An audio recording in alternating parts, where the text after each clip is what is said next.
Hey everyone, I'm Sam Shelley and they call me the Miracle Man. Let's create a miracle in your life today. So I was reflecting today, how did I get to this point in my life?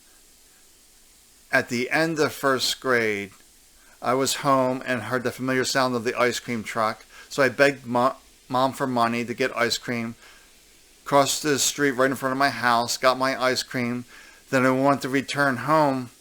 I saw a van coming at me, but I couldn't move. And I later learned that, we learned the avoidance process in our brain in our late teens. So I was only 6 years old. This is why a lot of young kids are hit, unfortunately, because we haven't developed, how to avoid an accident, if you will. So I just remember this van coming right at me. Then I remember a little bit of consciousness. It felt like I was in the ambulance, hearing the sirens. Then I remember, hearing the operating doors open. So that was it. So what I remembered after the surgery that night was a bright white room. Like this light wasn't coming from any particular spot. Just a bright white room. And then on each side of me were the three beings, very tall silhouettes I just saw. And they were looking down. I saw they were looking down at me. Then they were just ripping out my tubes. They were not gentle about it. So the next morning, my mom asked me, why'd you remove your tubes? Why'd you remove your life support? She didn't step back and say, how could a 6-year-old boy do this? Because I was a mess. Broken bones, the head trauma, cuts and scrapes all through the body. I was a real mess. Put it this way, I finished first grade. I didn't go back to school to the fourth grade. I spent nearly a year in the hospital and nearly as long in rehab.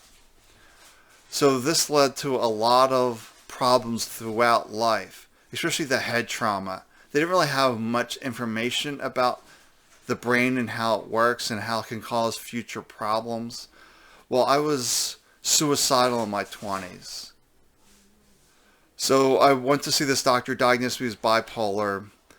Then eventually I ended up in a hospital so I didn't kill myself because I was suicidal. But then I had, also psoriasis on a third of my body.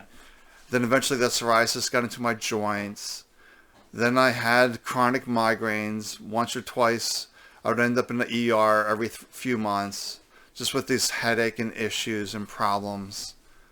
So then at age 37, because I was always wondering what else was going to go wrong, because something was always going wrong in my life. So at age 37, I lost the ability to walk. This eye was blurry. One eye was jumping around. The whole left side of my body had pins and needles. So I couldn't walk at that point. So I ended up in the hospital for a few weeks, testing me for everything and anything. And they finally concluded that I had multiple sclerosis. So I lived with MS for 7 years. It wasn't a fun experience at all.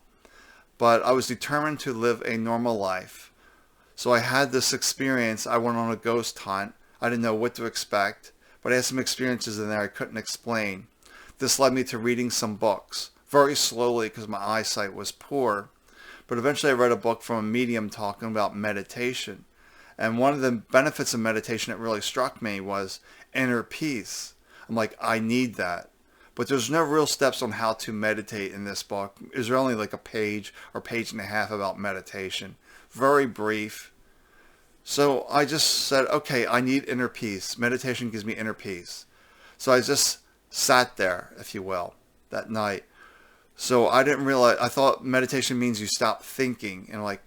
So the first 2 weeks of meditation were very difficult because the mind would start chattering and I would be chasing with another thought to stop thinking.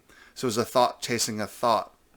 Then after 2 weeks, I realized, I have thoughts, but I'm not my thoughts.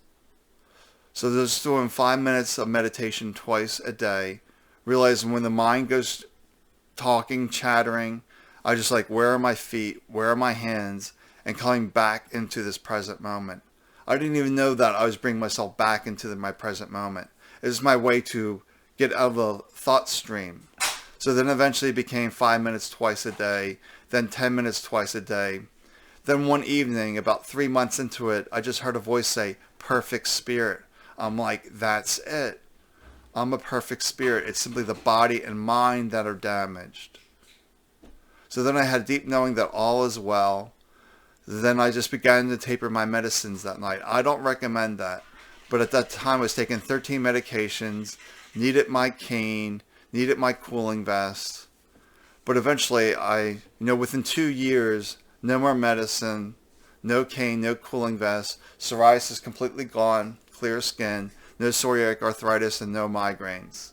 So I wasn't really seeing too many doctors at that point. I was weaning my doctors off too.